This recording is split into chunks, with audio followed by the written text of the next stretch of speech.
The Sunningdale Mystery. Short Story Detective Tales. By Agatha Christie. Tommy and Tuppence are discussing lunch plans. Tuppence hopes for a fancy place like the Ritz, but Tommy has a different idea. He takes her to a simple ABC shop, much to her surprise. While ordering food, Tommy asks for a chop and fried potatoes, but Tuppence playfully changes his order to cheesecake and milk, knowing he dislikes both. Tommy is annoyed, but their conversation remains light-hearted and filled with humor. Tommy drew a long twisted mesh of string from his pocket and proceeded to tie a couple of knots in it. "Complete to the smallest detail," he murmured. "You made a small mistake in ordering your meal, though." "Women are so literal-minded," said Tommy. "If there's one thing I hate, it's milk to drink, and cheesecakes are always so yellow and bilious-looking." "Be an artist," said Tuppence. "Watch me attack my cold tongue. Jolly good stuff, cold tongue. Now then, I'm all ready to be Miss Polly Burton. Tie a large knot and begin." "First of all," said Tommy, speaking in a strictly unofficial capacity, "let me point out this. Business is not too brisk lately. If business does not come to us, we must go to business. Apply our minds to one of the great public mysteries of the moment. Which brings me to the point, the Sunningdale mystery." "Ah," said Tuppence with deep interest. "The Sunningdale mystery." Tommy drew a crumpled piece of newspaper from his pocket and laid it on the table. "That is the latest portrait of Captain Cecil as it appeared in the Daily Leader." "Just so," said Tuppence. "I wonder someone doesn't sue these newspapers sometimes. You can see it's a man and that's all. When I said the Sunningdale mystery, I should have said the so-called Sunningdale mystery," went on Tommy rapidly. "A mystery to the police perhaps, but not to an intelligent mind." "Tie another knot," said Tuppence. "I don't know how much of the case you remember," continued Tommy quietly. "All of it," said Tuppence, "but don't let me cramp your style." "It was just over 3 weeks ago," said Tommy, that gruesome discovery was made on the famous golf links. 2 members of the club who were enjoying an early round were horrified to find the body of a man lying face downwards on the 7th tee. Even before they turned him over, they had guessed him to be Captain Cecil, a well-known figure on the links, and who always wore a golf coat of a peculiarly bright blue color. Captain Cecil was often seen out on the links early in the morning, practicing, and it was thought at first that he had been suddenly overcome by some form of heart disease. But examination by a doctor revealed the sinister fact that he had been murdered, stabbed to the heart with a significant object, a woman's hat pin. He was also found to have been dead at least 12 hours. That put an entirely different complexion on the matter, and very soon some interesting facts came to light. Practically the last person to see Captain Cecil alive was his friend and partner Mr. Hollaby of the Porcupine Assurance Company, and he told his story as follows. Cecil and he played a round earlier in the day. After tea, the other suggested that they should play a few more holes before it got too dark to see. Hollaby assented. Cecil seemed in good spirits, and was in excellent form. There is a public footpath that crosses the links, and just as they were playing up to the 6th green, Hollaby noticed a woman coming along it. She was very tall and dressed in brown, but he did not observe her particularly, and Cecil, he thought, did not notice her at all. "The footpath in question crosses in front of the 7th tee," continued Tommy. "The woman had passed along this, and was standing at the farther side as though waiting. Captain Cecil was the first to reach the tee, as Mr. Hollaby was replacing the pin in the hole. As the latter came towards the tee, he was astonished to see Cecil and the woman talking together. As he came nearer, they both turned abruptly, Cecil calling over his shoulder, 'Shan't be a minute.' The 2 of them walked off side by side, still deep in earnest conversation. The footpath there leaves the course, and passing between 2 narrow hedges of neighboring gardens comes out on the road to Windlesham. Captain Cecil was as good as his word.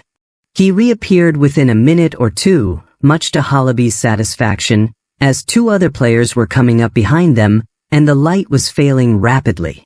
They drove off, and at once Hollyby noticed that something had occurred to upset his companion. Not only did he fuzzle his drive badly, but his face was worried, and his forehead creased in a big frown. He hardly answered his companion's remarks, and his golf was atrocious. Evidently something had occurred to put him completely off his game. They played that hole and the eighth, and then Captain Cecil declared abruptly that the light was too bad and that he was off home. Just at that point there is another of those narrow slips leading to the Windlesham Road, and Captain Cecil departed that way, which was a shortcut to his home, a small bungalow on the road in question. The other two players came up, a Major Barnard and Mr. Lecky, and to them Hollyby mentioned Captain Cecil's sudden change of manner. They also had seen him speaking to the woman in brown, but had not been near enough to see her face. All three men wondered what she could have said to upset their friend to that extent. They returned to the clubhouse together, and as far as was known at the time, were the last people to see Captain Cecil alive. The day was a Wednesday, and on Wednesdays cheap tickets to London are issued. The man and wife who ran Captain Cecil's small bungalow were up in town according to custom, and did not return until the late train. They entered the bungalow as usual, and supposed their master to be in his room asleep. Mrs. Cecil, his wife, was away on a visit. The murder of the captain was a 9 days' wonder. Nobody could suggest a motive for it. The identity of the tall woman in brown was eagerly discussed, but without result. The police were, as usual, blamed for their supineness most unjustly as time was to show. For a week later, a girl called Doris Evans was arrested and charged with the murder of Captain Anthony Cecil. The police had had little to work upon. A strand of fair hair caught in the dead man's fingers, and a few threads of flame-colored wool caught on one of the buttons of his blue coat. Diligent inquiries at the railway station and elsewhere had elicited the following facts. A young girl dressed in a flame-colored coat and skirt had arrived by Maine that evening about 7 o'clock, and had asked the way to Captain Cecil's house. The same girl had reappeared again at the station 2 hours later. Her hat was awry and her hair tousled, and she seemed in a state of great agitation. She inquired about the trains back to town, and was continually looking over her shoulder as though afraid of something. Our police force is in many ways very wonderful. With this slender evidence to go upon, they managed to track down the girl and identify her as one Doris Evans. She was charged with murder, and cautioned that anything she might say would be used against her, but she nevertheless persisted in making a statement, and this statement she repeated again in detail, without any substantial variation, at the subsequent proceedings. Her story was this. She was a typist by profession, and had made friends one evening, in a cinema, with a well-dressed man who declared he had taken a fancy to her. His name, he told her, was Anthony, and he suggested that she should come down to his bungalow at Sunningdale. She had no idea then, or at any other time, that he had a wife. It was arranged between them that she should come down on the following Wednesday, the day, you will remember, when the servants would be absent and his wife away from home. In the end he told her his full name was Anthony Cecil, and gave her the name of his house. She duly arrived at the bungalow on the evening in question, and was greeted by Cecil, who had just come in from She-Links. Though he professed himself delighted to see her, the girl declared that from the first his manner was strange and different. A half-acknowledged fear sprang up in her, and she wished fervently that she had not come. After a simple meal which was all ready and prepared, Cecil suggested going out for a stroll. The girl consenting, he took her out of the house, down the road, and along the slip onto the golf course. And then suddenly, just as they were crossing the 7th tee, he seemed to go completely mad. Drawing a revolver from his pocket, he brandished it in the air, declaring that he had come to the end of his tether. "Everything must go.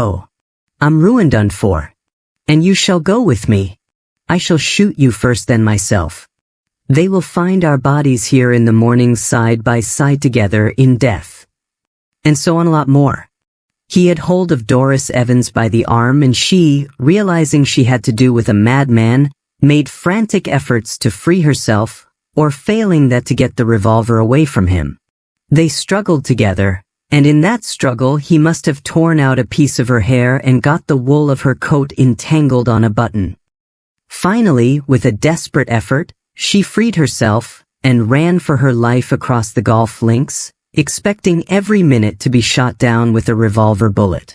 She fell twice, tripping over the heather, but eventually regained the road to the station and realized that she was not being pursued. That is the story that Doris Evans tells, and from which she has never varied. She strenuously denies that she ever struck at him with a hat pin in self-defense, a natural enough thing to do under the circumstances, though and one which may well be the truth. In support of her story, a revolver has been found in the furze bushes near where the body is lying. It had not been fired. Doris Evans has been sent for trial, but the mystery still remains a mystery. If her story is to be believed, who was it who stabbed Captain Cecil? The other woman, the tall woman in brown whose appearance so upset him? So far no one has explained her connection with the case. She appears out of space suddenly on the footpath across the links, she disappears along the slip, and no one ever hears of her again. Who was she? A local resident? A visitor from London? If so, did she come by car or train? There is nothing remarkable about her except her height. No one seems to be able to describe her appearance. She could not have been Doris Evans, for Doris Evans is small and fair, and moreover was only just then arriving at the station. The wife, suggested Tuppence. What about the wife? A very natural suggestion. But Mrs. Cecil is also a small woman, and besides Mr. Holliby knows her well by sight, and there seems no doubt that she was really away from home. One further development has come to light. The Porcupine Assurance Company is in liquidation. The accounts reveal the most daring misappropriation of funds. The reasons for Captain Cecil's wild words to Doris Evans are now quite apparent. For some years past, he must have been systematically embezzling money. Neither Mr. Holliby nor his son had any idea of what was going on. They are practically ruined. The case stands like this. Captain Cecil was on the verge of discovery and ruin. Suicide would be a natural solution, but the nature of the wound rules that theory out. Who killed him? Was it Doris Evans? Was it the mysterious woman in brown? Tommy paused, took a sip of milk, made a wry face, and bit cautiously at the cheesecake. Of course, murmured Tommy. I saw at once where the hitch in this particular case lay, and just where the police were going astray. Yes, said Tuppence eagerly. Tommy shook his head sadly. I wish I did. Tuppence, it's dead easy being the old man in the corner up to a certain point. But the solution beats me. Who did murder the beggar? I don't know. He took some more newspaper cuttings out of his pocket. Further exhibits. Mr. Holliby. His son. Mrs. Cecil. Doris Evans. Tuppence pounced on the last and looked at it for some time. She didn't murder him anyway, she remarked at last. Not with a hat pin. Why this certainty? A Lady Molly touch. She's got bobbed hair. Only one woman in 20 uses hat pins nowadays, anyway, long hair or short. Hats fit tight and pull on, there's no need for such a thing. Still, she might have had one by her. My dear boy, we don't keep them as heirlooms. What on earth should she have brought a hat pin down to Sunningdale for? Then it must have been the other woman, the woman in brown. I wish she hadn't been tall. Then she could have been the wife.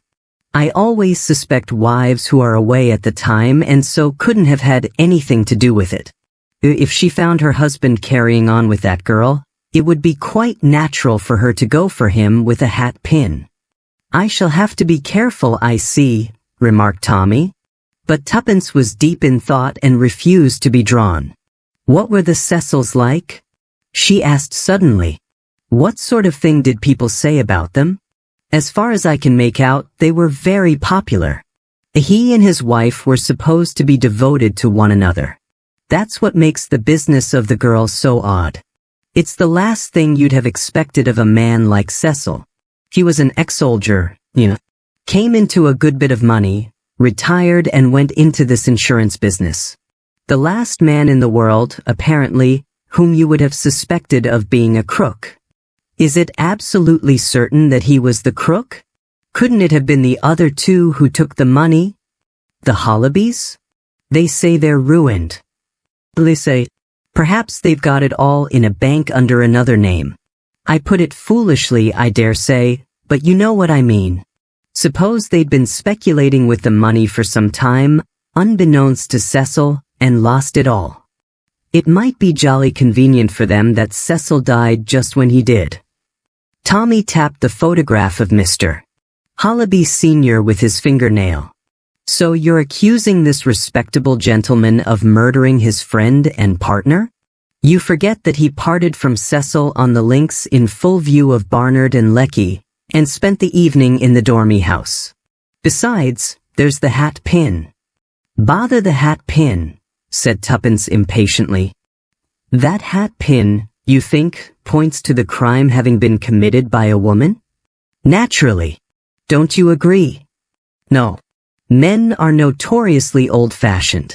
It takes them ages to rid themselves of preconceived ideas. They associate hat pins and hairpins with the female sex, and call them women's weapons. They may have been in the past, but they're both rather out of date now. Why, I haven't had a hat pin or hairpin for the last 4 years. Then you think that it was a man killed Cecil. The hat pin was used to make it seem a woman's crime. There's something in what you say, Tuppence, said Tommy slowly. It's extraordinary how things seem to straighten themselves out when you talk a thing over. Tuppence nodded. Everything must be logical if you look at it the right way. And remember what Marriott once said about the amateur point of view, that it had the intimacy. We know something about people like Captain Cecil and his wife. We know what they're likely to do and what they're not likely to do. And we've each got our special knowledge. Tommy smiled. You mean, he said, that you are an authority on what people with bobbed and shingled heads are likely to have in their possession, and that you have an intimate acquaintance with what wives are likely to feel and do. Something of the sort. And what about me? What is my special knowledge? Do husbands pick up girls, etc.? No, said Tuppence gravely. You know the course you've been on it, not as a detective, searching for clues, but as a golfer. You know about golf, and what's likely to put a man off his game. It must have been something pretty serious to put Cecil off his game. His handicaps too, and from the 7th tee on he played like a child, so they say. Who say? Barnard and Lecky. They were playing just behind him, you remember. That was after he met the woman, the tall woman in brown. They saw him speaking to her, didn't they? Yes, at least Tommy broke off. Tuppence looked up at him and was puzzled. He was staring at the piece of string in his fingers, but staring with the eyes of one who sees something very different. Tommy, what is it? Be quiet, Tuppence. I'm playing the 6th hole at Sunningdale. Cecil and old Hollaby are holding out on the 6th green ahead of me. It's getting dusk, but I can see that bright blue coat of Cecil's clearly enough. And on the footpath to the left of me there's a woman coming along. She hasn't crossed from the ladies' course that's on the right. I should have seen her if she had done so. And it's odd I didn't see her on the footpath before, from the 5th tee, for instance. He paused. You said just now I knew the course, Tuppence. Just behind the 6th tee, there's a little hut or shelter made of turf. Anyone could wait in there until the right moment came. They could change their appearance there. I mean, tell me, Tuppence, this is where your special knowledge comes in again. Would it be very difficult for a man to look like a woman, and then change back to being a man again? Could he wear a skirt over +4s, for instance? Certainly he could. The woman would look a bit bulky, that would be all. A longish brown skirt, say, a brown sweater of the kind both men and women wear, and a woman's felt hat with a bunch of side curls attached each side. That would be all that was needed. I'm speaking, of course, of what would pass at a distance, which I take to be what you are driving at. Switch off the skirt, take off the hat and curls, and put on a man's cap which you can carry rolled up in your hand, and there you'd be back as a man again. And the time required for the transformation? From woman to man, 1.5 minutes at the outside, probably a good deal less. The other way about would take longer. You'd have to arrange the hat and curls a bit, and the skirt would stick getting it on over the +4s. That doesn't worry me. It's the time for the first that matters. As I tell you, I'm playing the 6th hole. The woman in brown has reached the 7th tee now. She crosses it and waits. Cecil in his blue coat goes towards her. They stand together a minute, and then they follow the path round the trees out of sight. Hollaby is on the tee alone. 2 or 3 minutes pass. I'm on the green now. The man in the blue coat comes back and drives off, fuzzling badly. The light's getting worse. I and my partner go on. Ahead of us are those two, Cecil slicing and topping and doing everything he shouldn't do. At the 8th green, I see him stride off and vanish down the slip. What happened to him to make him play like a different man? The woman in brown or the man, if you think it was a man? Exactly, and where they were standing out of sight, remember, of those coming after them, there's a deep tangle of furze bushes. You could thrust a body in there, and it would be pretty certain to lie hidden until the morning. Tommy, you think it was then, but someone would have heard dash. Heard what? The doctors agreed death must have been instantaneous. I've seen men killed instantaneously in the war. They don't cry out as a rule, just a gurgle, or a moan, perhaps just a sigh, or a funny little cough. Cecil comes towards the 7th tee, and the woman comes forward and speaks to him. He recognizes her perhaps, as a man he knows masquerading.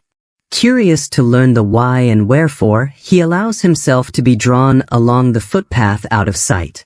One stab with a deadly hat pin as they walk along. Cecil falls dead. The other man drags his body into the furze bushes, strips off the blue coat, then sheds his own skirt and the hat and curls. He puts on Cecil's well-known blue coat and cap, and strides back to the tee. 3 minutes would do it. The others behind can't see his face, only the peculiar blue coat they know so well. They never doubt that it's Cecil, but he doesn't play Cecil's brand of golf. They all say he played like a different man. Of course he did. He was a different man. But point number 2. His action in bringing the girl down there was the action of a different man. It wasn't Cecil who met Doris Evans at a cinema and induced her to come down to Sunningdale. It was a man calling himself Cecil. Remember, Doris Evans wasn't arrested until a fortnight after the crime. She never saw the body. If she had, she might have bewildered everyone by declaring that that wasn't the man who took her out on the golf links that night and spoke so wildly of suicide. It was a carefully laid plot. The girl invited down for Wednesday when Cecil's house would be empty, then the hat pin which pointed to its being a woman's doing. The murderer meets the girl, takes her into the bungalow and gives her supper, then takes her out on the links, and when he gets to the scene of the crime, brandishes his revolver and scares the life out of her. Once she has taken to her heels, all he has to do is to pull out the body and leave it lying on the tee. The revolver he chucks into the bushes. Then he makes a neat parcel of the skirt and hat, and now I admit I'm guessing, in all probability walks to Woking, which is only about 6 or 7 miles away, and goes back to town from there. Wait a minute, said Tuppence. There's one thing you haven't explained. What about Hollaby? Hollaby. I admit that the people behind couldn't have seen whether it was really Cecil or not. But you can't tell me that the man who was playing with him was so hypnotized by the blue coat that he never looked at his face. My dear old thing, said Tommy. That's just the point. Hollaby knew all right. You see, I'm adopting your theory that Hollaby and his son were the real embezzlers. The murderer's got to be a man who knew Cecil pretty well knew, for instance, about the servants being always out on a Wednesday and that his wife was away. And also someone who was able to get an impression of Cecil's latchkey. I think Hollaby Jr. would fulfill all these requirements. He's about the same age and height as Cecil, and they were both clean-shaven men. Doris Evans probably saw several photographs of the murdered man reproduced in the papers, but as you yourself observed, one can just see that it's a man and that's about all. Didn't she ever see Hollaby in court? The son never appeared in the case at all. Why should he? He had no evidence to give. It was old Hollaby, with his irreproachable alibi, who stood in the limelight throughout. Nobody has even bothered to inquire what son was doing that particular evening. It all fits in, admitted Tuppence. She paused a minute and then asked, Are you going to tell all this to the police? I don't know if they'd listen. They'll listen all right, said an unexpected voice behind him. Tommy swung round to confront Inspector Marriott. The inspector was sitting at the next table. In front of him was a poached egg. Often drop in here to lunch, said Inspector Marriott. As I was saying, we'll listen all right. In fact, I've been listening. I don't mind telling you that we've not been quite satisfied all along over those porcupine figures. You see, we've had our suspicions of those Hollabys. But nothing to go upon. Too sharp for us. Then this murder came, and that seemed to upset all our ideas. But thanks to you and the lady, sir, we'll confront young Hollaby and Doris Evans and see if she recognizes him. I rather fancy she will. That's a very ingenious idea of yours about the blue coat. I'll see that Blunt's brilliant detectives get the credit for it. You are a nice man, Inspector Marriott, said Tuppence gratefully.